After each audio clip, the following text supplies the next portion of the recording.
গ্রামের এক প্রান্তে রয়েছে বিশাল বড় তাল বাগান, কিন্তু সেই বাগানের তাল কেউ খেতে পারে না। এক ডাইনি তার স্বামী আর পোষা হনুমান নিয়ে সেখানে থাকে।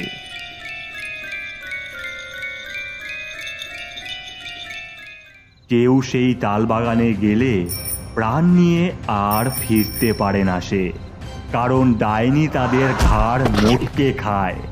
তার জন্য এই তালবাগান গ্রামের সমস্ত মানুষদের কাছে হয়ে রয়েছে এক অভিশপ্ত। তাল গাছের ওপর ডাইনি আর তার স্বামী বসে রয়েছে। তালগুলো বাগানময় উঠছে। হনুমান এক গাছ থেকে আর এক গাছে লাফ মারছে।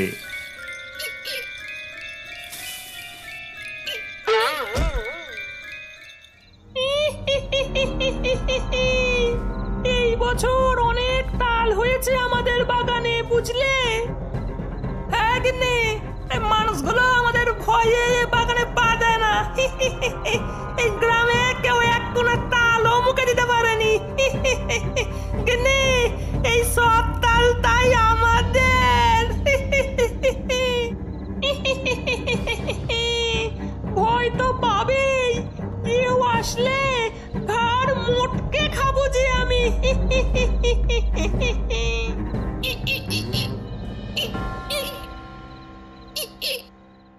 বাচ্চারা মাঠে বসে আছে।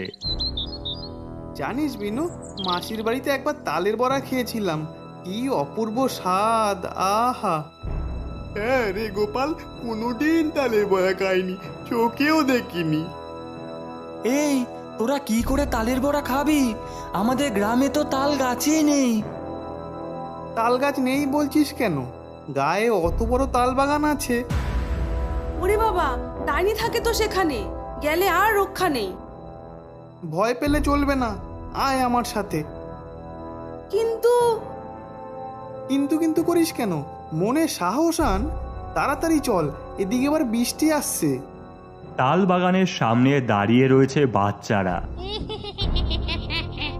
খুব ভয় করছে রে গোপাল, খুব ভয় করছে গোপাল।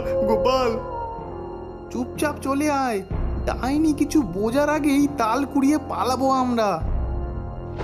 সকলে বাগানে ঢুকলো।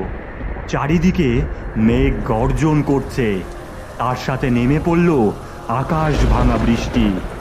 মাটিতে পড়া তালগুলো শূন্যে উঠতে লাগলো।